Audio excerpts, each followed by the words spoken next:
भारत का मुद्रण संसार। आइए देखें कि भारत में छपाई कब शुरू हुई और मुद्रण युग के पहले यहाँ सूचना और विचार कैसे लिखे जाते थे। मुद्रण युग से पहले की पांडुलिपियाँ।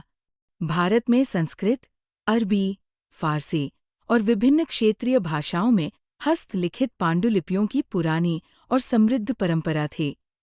पांडुलिपियाँ ताड़ के पत्तों या हाथ से बने कागज पर नकल कर बनाई जाती थी।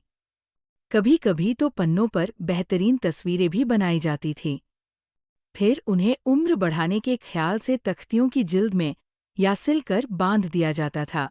19वीं सदी के अंत तक छपाई के आने के बाद भी पांडुलिपियाँ छापी जाती रहीं, लेकिन पांडुलिपियाँ नाजुक होती थीं, काफ़ी महंगी भी।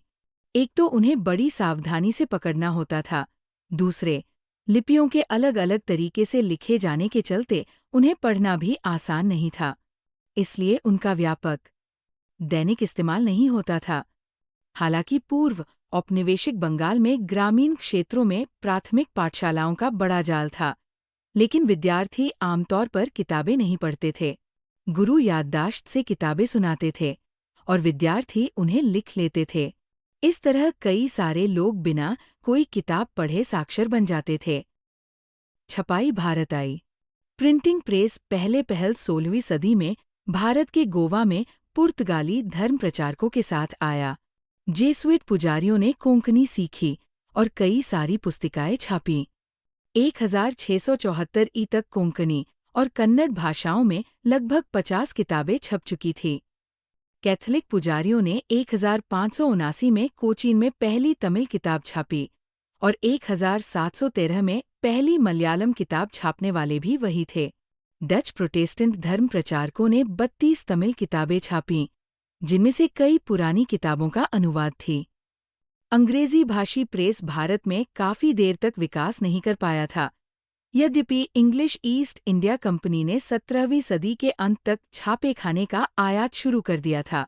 जेम्स ऑगस्टस हिक्की ने 1780 से बंगाल गज़ट नामक एक साप्ताहिक पत्रिका का संपादन शुरू किया, जिसने खुद को यूं परिभाषित किया, हर किसी के लिए खुली एक व्यावसायिक पत्रिका जो किसी के प्रभाव में नहीं है। यानी ये पत्रिका भारत में प्रेस चलाने वाले औपनिवेशिक शासन से आज़ाद, निजी अंग्रेजी उद्यम थी और इसे अपनी स्वतंत्रता पर अभिमान था। हिक्की ढेर सारे विज्ञापन छापता था, जिनमें दासों की बिक्री से जुड़े इश्तेहार भी शामिल थे, लेकिन साथ ही वो भारत में कार्यरत वरिष्ठ अंग्रेज अधिकारियों से जुड़ी गपबाजी भी छापता था।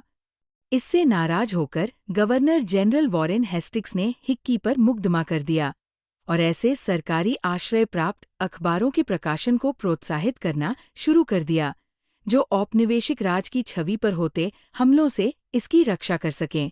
18वीं सदी के अंत तक कई सारी पत्र-पत्रिकाएं छपने लगीं। कुछ हिंदुस्तानी भी अपने अखबार छापने लगे थे। ऐसे प्रयासों में पहला था राजा राममोहन राय के करीबी रहे गंगाधर भट्टाचार्य द्वारा प्रकाशित बंगाल गज़ट।